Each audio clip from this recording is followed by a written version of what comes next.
Sa ngalan ng Ama, at ng Anak, at ng Espiritu Santo. Amen. Panginoon naming Diyos, kami po'y nagpapakumbaba sa iyong harapan, na may pusong puno ng pananampalataya, pag-ibig at tag-asa. Salamat po sa buhay, sa pamilya, sa mga biyayang araw-araw mong ipinagkakaloob. Salamat sa iyong pag-ibig na hindi nagmamaliw, at sa iyong awa na laging sumasa atin, kahit kami makasalanan. Patawarin mo po kami sa aming mga kasalanan, sa aming mga pagkukulang sa iyo, sa aming kapwa, at sa aming sarili. Linisin mo ang aming puso at kaluluwa, upang kami maging karapat-dapat sa iyong mga biyaya. Gabayan mo po kami sa lahat ng aming gawain. Bigyan mo kami ng lakas ng loob sa harap ng pagsubok, liwanag sa panahon ng pagkalito, at kapayapaan sa gitna ng kaguluhan. Ipinagkakatiwala po namin sa iyo ang aming mga mahal sa buhay, lalong-lalo na ang mga may sakit, ang mga nawalan, at ang mga nawawala sa landas ng pananampalataya.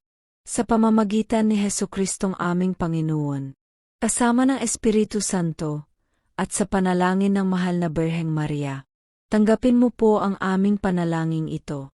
Sa ngalan ng Ama, at ng Anak, at ng Espiritu Santo. Amen. Panginoon, palakasin mo ang aking pananampalataya. Sa ngalan ng Ama, ng Anak, at ng Espiritu Santo. Amen. Aming Diyos na buhay at tapat, sa gitna ng mga pagsubok at tag-alinlangan, lumalapit ako sa iyo nang may buong kababaang loob. Panginoon, minsan ako'y nanghihina, natatakot at naguguluhan. Ngunit alam ko, sa iyo lamang matatagpuan ang tunay na lakas at katiyakan. Palakasin mo po ang aking pananampalataya. Turuan mo akong magtiwala sa iyong mga plano, kahit hindi ko ito lubos na naunawaan. Bigyan mo ako ng pusong handang sumunod, kahit masakit o mahirap ang daan. Kapag ako'y nadidismaya, paalalahanan mo ako ng iyong mga pangako.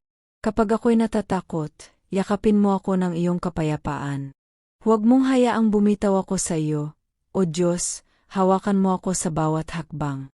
Nais kong manalig sa iyo ng buong puso, nang walang pag-alinlangan, sapagkat ikaw ay tapat, mabuti, at kailan may hindi nagbabago. Salamat sa iyong pag-ibig, sa iyong grasya, at sa bagong lakas na nagmumula sa iyo. Pinupuri kita at itinataas ang iyong banal na pangalan. Sa pangalan ni Jesus. Amen. Sa ngalan ng Ama, ng Anak, at ng Espiritu Santo. Amen. Ama, sa araw na ito, kami po ay humihiling ng iyong patnubay at lakas.